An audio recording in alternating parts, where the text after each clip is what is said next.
Hello everyone, I'm Althil and I will be bringing you an introduction video about the new upcoming private server for RaiderZ called BeastMode. I will be telling you guys all about the PvE related stuff, and someone else will be talking about all of the PvP stuff. Those videos will be down in the description if you want to check those out. And without further ado, let's go on with the rest of the video.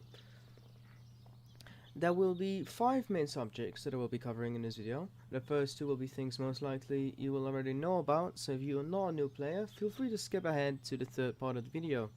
Now, the 5 subjects will be the level cap and the final maps, the endgame content, brought back content for now and future maps, new systems and content that are very specific to the server which is non-existent in any of the others or official, and then some extra bits and pieces of information that you might want to know about, plus a bonus segment where I will talk about an event that will be taking place once the server releases.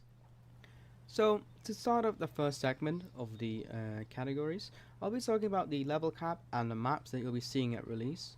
As you can see right here on the map, we'll be going all the way from the start, Broken Mast, all the way up to Grand Wall of Silence, with the level cap being level 35. The 2 final maps will be, as I already told you, Grand Wall of Silence and the Mount Ida area, except that will be the epic variant. Now, to talk about Grand Wall of Silence real quick, Grand Wall of Silence will be where you'll be doing your last few quests for the story, and where you'll also be doing some more PvE content, which I'll be talking about more in the future part of this video, specifically the next segment. Then you also have Mount Ida, which is the PvP zone, where you'll be able to do all of your PvP stuff, also be able to earn your PvP gear, and get your Lycian mounts that you can craft in Engine. There is also going to be 5 classes that you'll be able to play at release, despite the official server only having Assassin at level 40. You'll still be able to play this right now at level 35, meaning it's Berserker, Defender, Cleric, Sorcerer, and Assassin. And let's move on to the next segment. Then, for the endgame content part of the video, there will be a decent amount of things you'll be able to do in PvE during the level 35 cap, such as, first of all, the 3 epic dungeons, Epic Garden, Epic Catacombs, and the Epic Monastery. Now, there are 2 things you can really farm from these epic dungeons. First of all is the gear, like you would probably expect to be able to be farmed from a dungeon, the armor, weapons, and some accessories. But now you will also be able to farm rare titles, which will give you not a buff in stats wise or anything like that, but they will give you quite the cool looking aura around of your character, which really livens up your aesthetic. Well, there are five titles in total in all of the 3 epic dungeons. One of them is in the Epic Garden, which drops from the Master of the Garden. 3 will be in the Catacombs, 1 dropping from Riviat, Basru, and Manloth, and the final one dropping in the Monastery, which is dropped by Resurrected Rich. Now, to move on to the 2 bosses that you'll be able to fight in the Broken Wall of Silence, as I mentioned before, there will be a repeatable quest where you can fight either of these 2 bosses. Their spawning items, however, do have a 1-hour cooldown, so keep that in mind. If you're in a party, you'll be able to do them pretty much constantly, depending on how fast you kill them. So yeah, keep that in mind.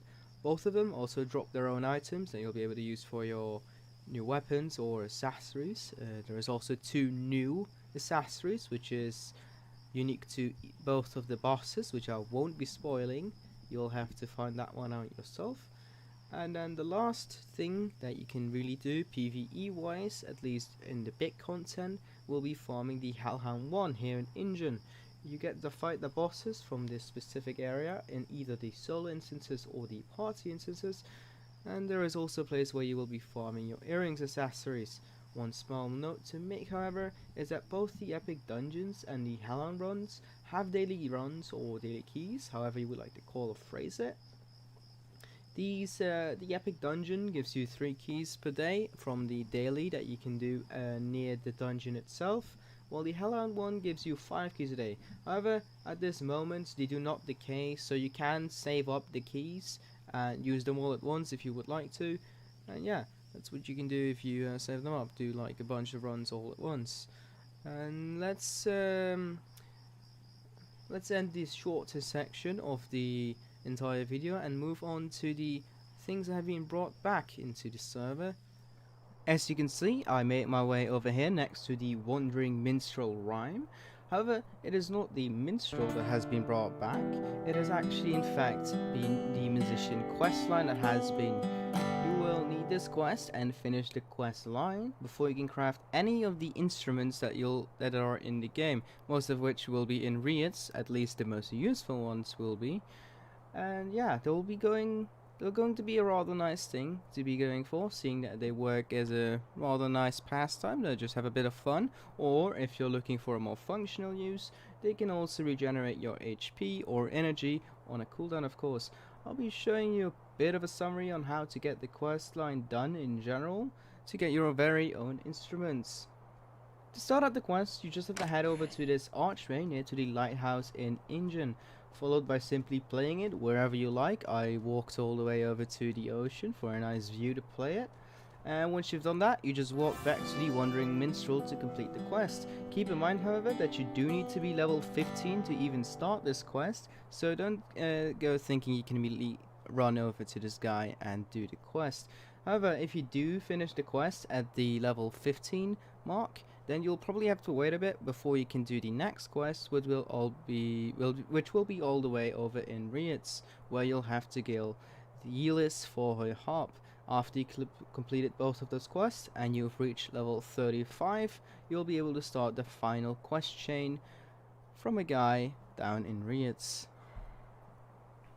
Moving on to the next thing which has been brought back, and you might have already guessed by seeing where I'm standing at the moment, it's the bowler's weapons. They have been added back into the game, meaning that after you've farmed yourself all of the gear from the epic dungeons, you will still have one more weapon upgrade that you can be farming for. So how exactly do you get the bowler's weapons? Well, it's actually fairly simple. Once you've farmed yourself the weapons from one of the 3 epic dungeons, it doesn't really matter which one it is, you'll have to make your way over to one of these 3 NPCs. You can see under the names, the Artisan Catacombs, the Monastery and Garden, so you know which one to go to depending on what weapon you got. So for example, going to the ones for the Catacombs, How are you? all of the Catacombs weapons are able to be turned into one of the tokens. Doesn't really matter which one it is, I am quite sure that all of the ones that you can get from the Catacomb can be turned into one of the tokens, so you do not have to worry about which weapon you want to be turning into a token. So I suggest doing whatever comes first, or whatever you was able to farm for first. Once you actually get one of the tokens, which you will need to craft the final bonus weapon, or otherwise it will be simply impossible, you will head over to that NPC over here, Battle Merchant Gemma. Once you talk to her, you'll first have to craft the Dark Greatsword, which requires bolus materials, obviously, which is also the first tier of the 3 bolus weapons. Once you've done that, you go ahead and choose one of the 7 incomplete weapons. So you'll need this for the final one, so be sure to choose the one that you'll want to end up using. For the incomplete weapon, you'll need first of all the dark weapon of your choice, plus the token that I mentioned before, and then a few more bolus materials. Then you'll end up with the last 7 weapons, which will be the final weapon that you'll be able to get at this level cap. Now, despite being called the bolus weapons, there are actually in fact 3 more bosses that you'll be needing to farm to actually get these. The Southern requires you to kill the Ghost Rider, which you can find in Hero's Lane, as well as a repeatable for it. The Katanan is the Viva boss in Hellhound, and then you have the, forgive me if I pronounce this wrong, the Calatatium, which requires you to kill Chimera. There is also a slight change in model for 3 of the 7 swords, the Dark Thunderbolt, Thunderbolt being the Kata model, the Poison one being the Garden model, and the Ice being the Monastery model, with the other ones being just the bolus sword. Except you can dye these swords, so you don't have to worry about the color if you want to change them. And then let's move on to the final part of the brought back content. Now, despite this not really being in the current level cap, I still want to mention some of the things for the future, specifically things that have been brought back in Cowan Marsh.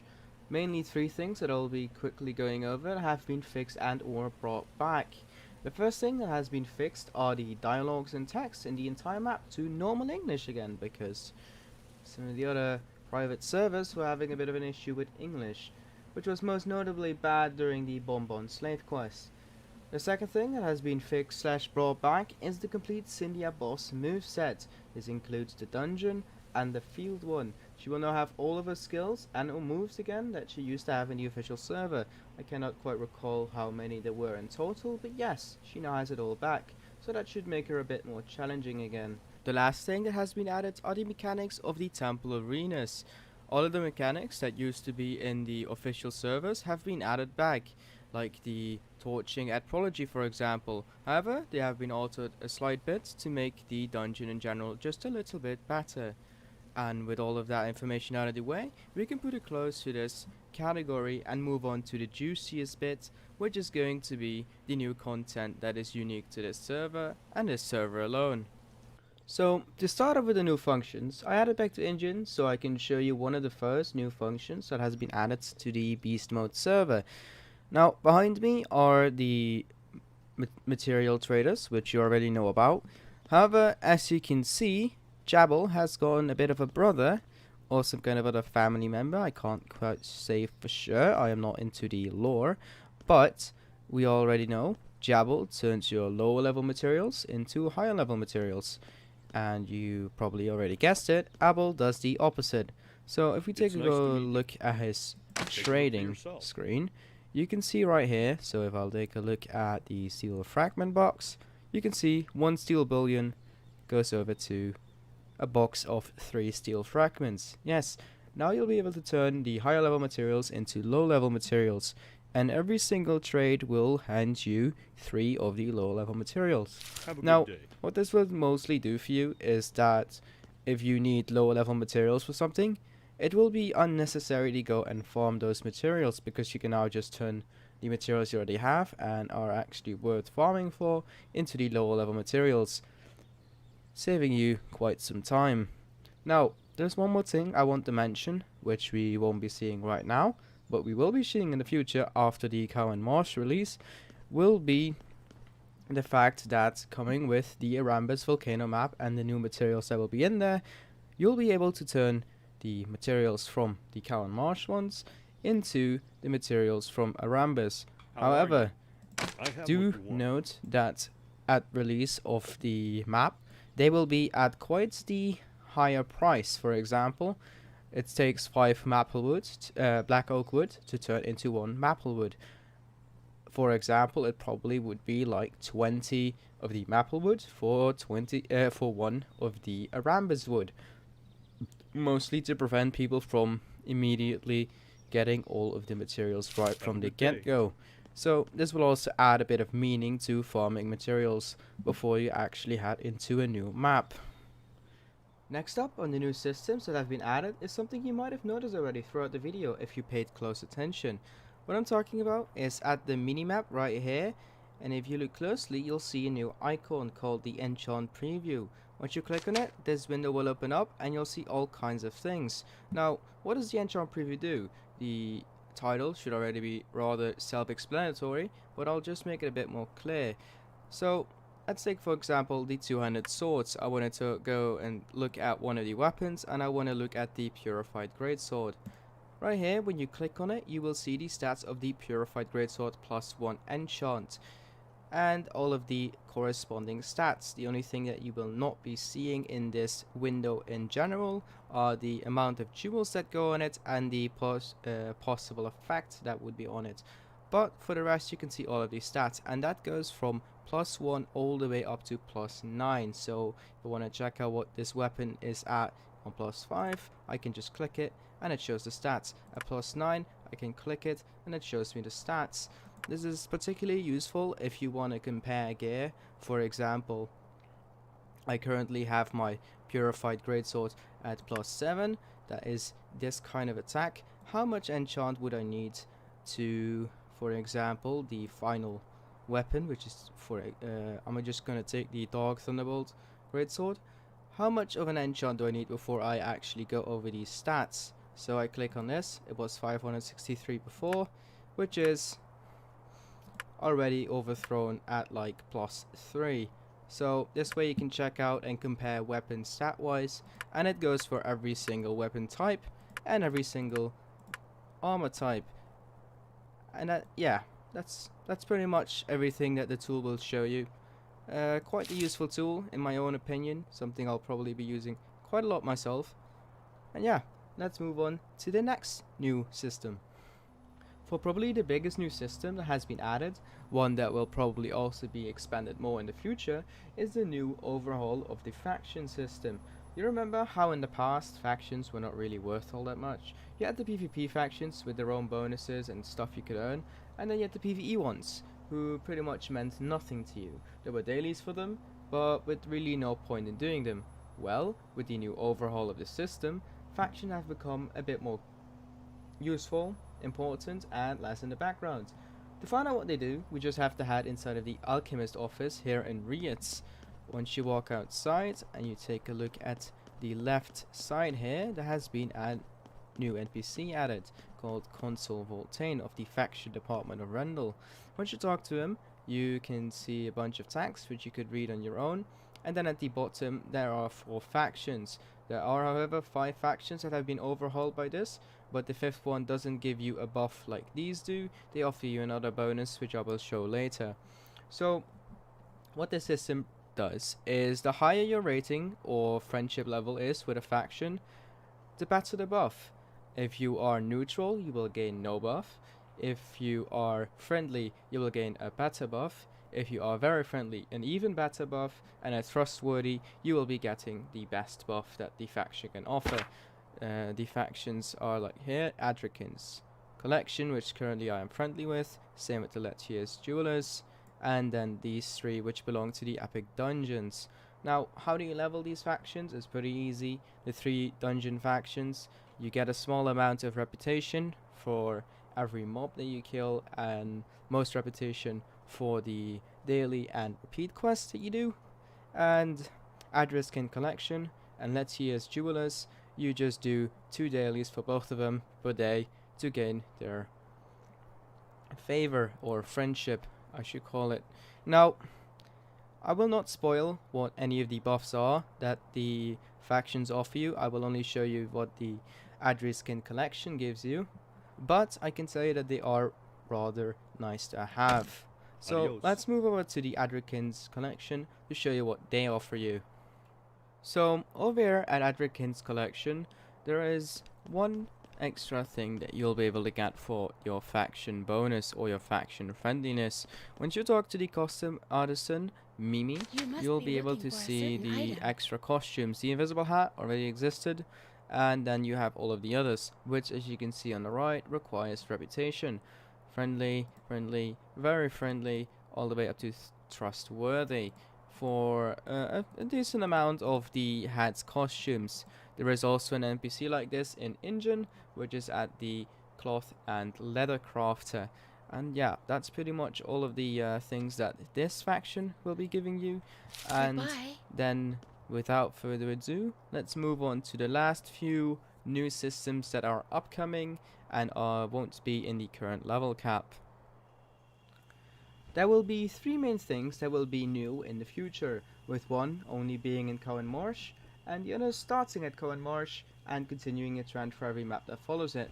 To start with the one from Cowan Marsh, the rescue mission, which you know from the Creeper Cave, has been reworked. It's neither like how the official was, which was the wave system, nor how other private servers had handled it. It has now promptly been made into an actual Creeper dungeon, and therefore has also been renamed to the Creeper Nest. What mainly changed is how the cave is now filled with the creeper variants instead of skeletons and zombies and all kinds of stuff like that, and has turned into quite the fun thing. The next 2 things that are kind of interwoven into each other, so I will mention them both at once. The new feature that will start at the level 40 content update are world bosses. Strong bosses that are meant to be fought with more than 5 people. And what will they reward you ask? Well, they reward you with enchanting materials and other goodies. And I do not mean basium with that. Yes, at level 40 cap, you will start to be able to farm the enchanting materials. Really useful if you are looking to enchant somewhat without wanting to pay real money for them. This trend will continue with all of the maps that follow after Cow and Marsh, so you'll be able to do this whenever the level 40 content update drops, all the way until the however long that will last. And that is all of it for the biggest new system, and let's start to slowly wrap this video up and talk about some extra bits and pieces of information that are still nice to know about before you start on the server. And then lastly, finishing off with the video about the release event. Enchanting is the first change I want to talk about in this segment. And what exactly changed to enchanting? Well, like official enchanting, it's a lot more gradual, so no longer will you barely get any stats at all from enchanting the +1 till +7 and get all of your stats at the +8 and 9.